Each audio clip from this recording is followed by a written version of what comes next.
Mysuru urban development authority భూ కుంభకోణం కేసుపై బీజేపీ కాంగ్రెస్ మధ్య మాటల యుద్ధం జరుగుతోంది. కర్ణాటక ముఖ్యమంత్రి సిద్ధరామయ్య ప్రాసిక్యూషన్ కు గవర్నర్ అనుమతి ఇవ్వడంతో బీజేపీపై కాంగ్రెస్ నిప్పులు జరిగింది.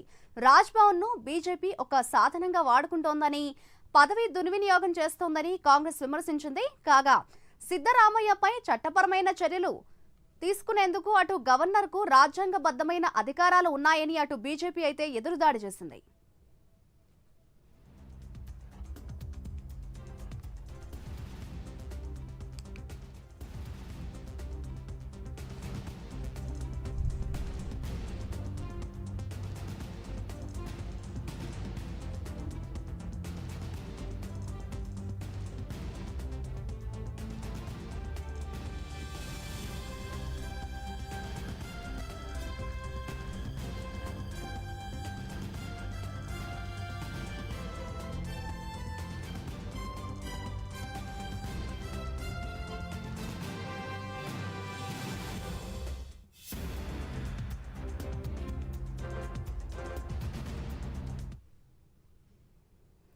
అయితే కాంగ్రెస్ అధిష్టానం సిద్ధరామయ్యను వెనకేసుకొచ్చింది. ఈ సమస్యపై పార్టీ కలిసి పోరాడుతుందని తెలిపింది. సిద్ధరామయ్యపై విచారణకు వ్యతిరేకంగా కర్ణాటక వ్యాప్తంగా నిరసన తెలపాలని కాంగ్రెస్ ఎంపీ కేసీ వేణుగోపాల్ స్థానిక కాంగ్రెస్ యూనిట్ ని కోరారు. దీనిపై న్యాయపరంగా పోరాడాలని సిద్ధరామయ్య నిర్ణయించుకున్నట్లు కాంగ్రెస్ వర్గాలు తెలిపాయి. గవర్నర్ తీసుకున్న నిర్ణయం కేంద్ర ప్రభుత్వమేనని కర్ణాటక మంత్రి ప్రియాంక ఖర్గే అన్నారు. ప్రజాస్వామ్యంగా ఎన్నికైన ప్రభుత్వాన్ని అనగదొక్కేందుకు రాజ్భవన్ ను బీజేపీ ఒక సాధనంగా దుర్వినియోగం చేస్తోందని ఆమె మండిపడ్డారు.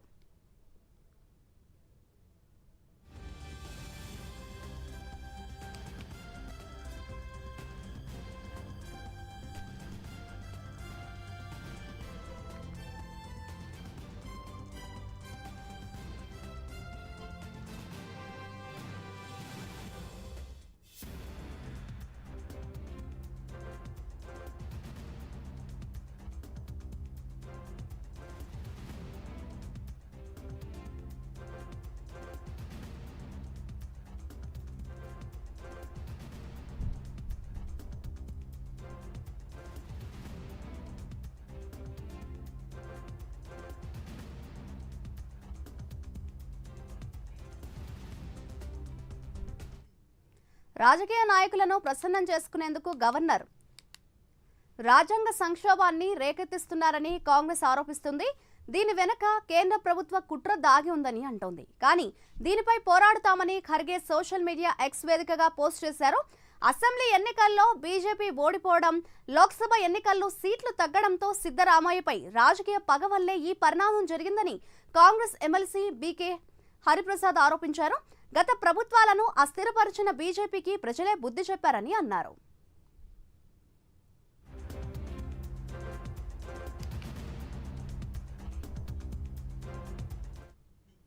ఇక మరోవైపు కాంగ్రెస్ ప్రభుత్వ అవినీతి కుంభకోణాలకు వ్యతిరేకంగా BJP Karnataka chief by Vijayendra స్పందించారు.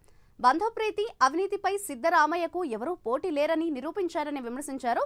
దాదాపు కోట్లాది రూపాయల కుంభకోణం జరిగిందని ఆయన ఆరోపించారు.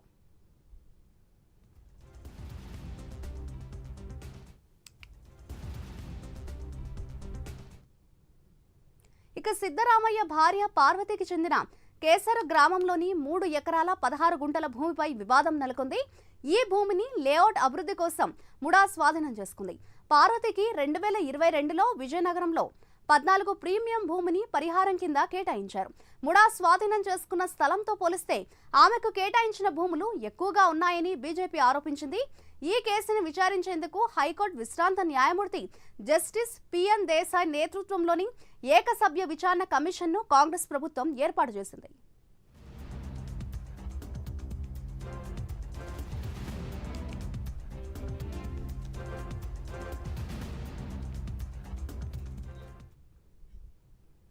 మరోవైపు కర్ణాటక పరిణామాలతో కాంగ్రెస్ అధిష్టానం అలర్ట్ అయింది. ఏఐసీసీ చీఫ్ మల్లికార్జున ఖర్గే హుటాహుటిన బెంగళూరుకు బయలుదేరారు. ఇప్పటికే కాంగ్రెస్ సీనియర్ నేత కేసీ వేణుగోపాల్ సీఎం సిద్ధరామయ్యతో ఫోన్లో మాట్లాడారు. ఇదిలా ఉంటే ఈ స్కామ్ లో సీఎం సిద్ధరామయ్య సతీమణి పార్వతితో పాటు మరికొందరి ప్రమేయం ఉందంటూ కూడా ఓ సామాజిక కార్యకర్త ఫిర్యాదు చేసినట్లు సమాచారం. ఇక ఇదే అంశంపై మరింత సమాచారాన్ని మా అసోసియేటివ్ ఎడిటర్ రాజు అందిస్తారు. రాజు, చెప్పండి. కర్ణాటక రాజకీయాలు చూస్తే ఒక్కసారిగా ఆసక్తికరంగా మారాయని చెప్పుకోవచ్చు. ప్రస్తుతం కర్ణాటక రాజకీయాల్లో ఏం జరుగుతోంది? అలాగే ఇవాళ సాయంత్రం చూస్తే కర్ణాటక ప్రభుత్వం అత్యవసర సమావేశం కూడా ఏర్పాటు చేసిందంటున్నారు. ఈ సమావేశంలో చూస్తే ఎటువంటి ప్రధాన అంశాలను చర్చించే అవకాశం ఉందంటారు? రైట్ మాధురి, మొత్తానికి కర్ణాటక రాజకీయాల్లో మైసూరు నగరాభివృద్ధి ప్రాధికార సంస్థకు సంబంధించినటువంటి కుంభకోణం కలకలం సృష్టిస్తున్నటువంటి పరిస్థితి. దానివల్ల ముఖ్యమంత్రి సిద్ధరామయ్యకు రాజకీయంగా ఇబ్బందికర పరిస్థితులు ఎదురవుతున్నాయని చెప్పుకోవచ్చు. ఈ కేసులో సీఎం విచారించేందుకు రాష్ట్ర గవర్నర్ దావర్చంద్ గెహ్లాట్ ఇప్పటికే అనుమతి మంజూరు చేశారు. దీని మీద ఇప్పటికే అక్కడ ఉన్నటువంటి ఏసీబీకి సంబంధించినటువంటి అధికారులు విచారణకు సంబంధించినటువంటి అంశాల మీద దూకుడు కూడా పెంచినటువంటి పరిస్థితి.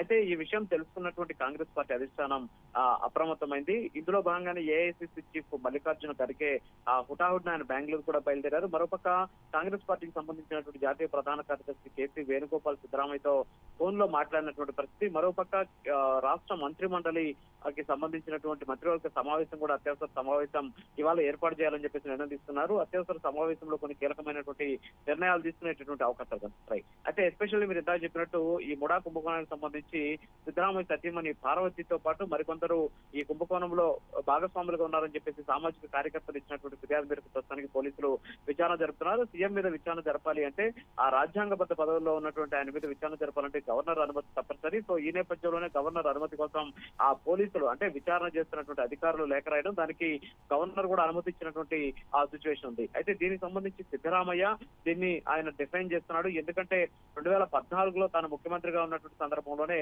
ఈ ముడాకి సంబంధించి అంటే దీనికి ఇందాక మీరు ఏదైతే చెప్పారో అందులో భాగంగా ఎస్పెషల్లీ ఈ మైసూరులో ఉన్నటువంటి కెసరే గ్రామంలో సిద్ధరామయ్య సతీమణి అయినటువంటి పార్వతికి 3 ఎకరాల భూమి ఉంది. అది ఆమె సోదరుడు ఆమెకి కానుకగా ఇచ్చారు. అంతేకాకుండా నగరాభివృద్ధి పనిలో భాగంగా దీన్ని ఆ మైసూరు అర్బన్ డెవలప్మెంట్ అథారిటీ దాన్ని స్వాధీనం చేసుకుని పరిహారంగా 2021లో విజయనగర ప్రాంతంలో దాదాపు 38,283 చదరపు అడుగుల ప్లాట్లను కేటాయించింది. అయితే పోగొట్టుకున్నటువంటి ల్యాండ్ తో అంటే ఆ భూసేకరణలో పోయినటువంటి ల్యాండ్ తో పోలిస్తే విజయనగర్ లో ఆమె కేటాయించినటువంటి భూమి మార్కెట్ ధర కంటే చాలా ఎక్కువగా ఉన్నటువంటి నేపథ్యంలో దీంట్లో కుంభకోణం జరిగింది అని చెప్పేసి ఆ బీజేపీతో పాటు ఈ సామాజిక కార్యకర్తలు కూడా ఆరోపించినటువంటి సిచ్యువేషన్. అయితే దీన్ని సిద్ధరామయ్య డిఫెండ్ చేశారు.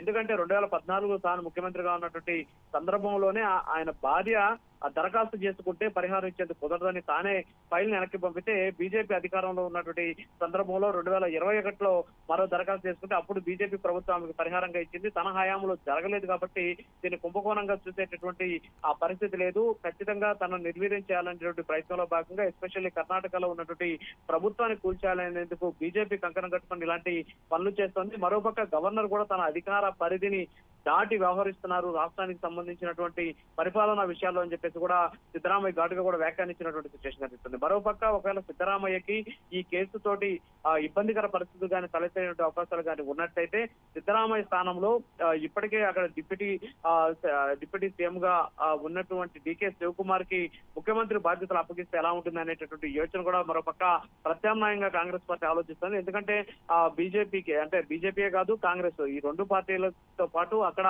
కర్ణాటకలో రాజకీయ సంక్షోభాలు ఏమి కొత్త కాదు. అయితే ఇప్పుడు వచ్చినటువంటి ఈ పరిస్థితులతోటి వెంటనే పార్టీని చక్కదిద్దేటటువంటి పరిస్థితి అక్కడ ఉన్నటువంటి ట్రబుల్ షూటర్ గా పేర్కొన్నటువంటి డికే శివకుమార్ కి అవకాశం ఉంటుంది. కాబట్టి ఆయన్ని ముఖ్యమంత్రిని చేస్తే పార్టీకి ఎలాంటి ఇబ్బందులు ఉండవు, అక్కడ ప్రభుత్వానికి గడ్డు పరిస్థితి వచ్చేటువంటి అవకాశం ఉండదు అనేటువంటి కోణంలో కూడా కాంగ్రెస్ పార్టీ అధిష్టానం భావిస్తోంది. ఈ నేపథ్యంలోనే ఇవాళ అత్యవసరంగా మంత్రివర్గ సమావేశం నిర్వహించబోతున్నారు. ఈ మంత్రివర్గ సమావేశంలో కొన్ని కీలకమైనటువంటి నిర్ణయాలు తీసుకునేటువంటి అవకాశాలు కనిపిస్తున్నాయి. మాధురి.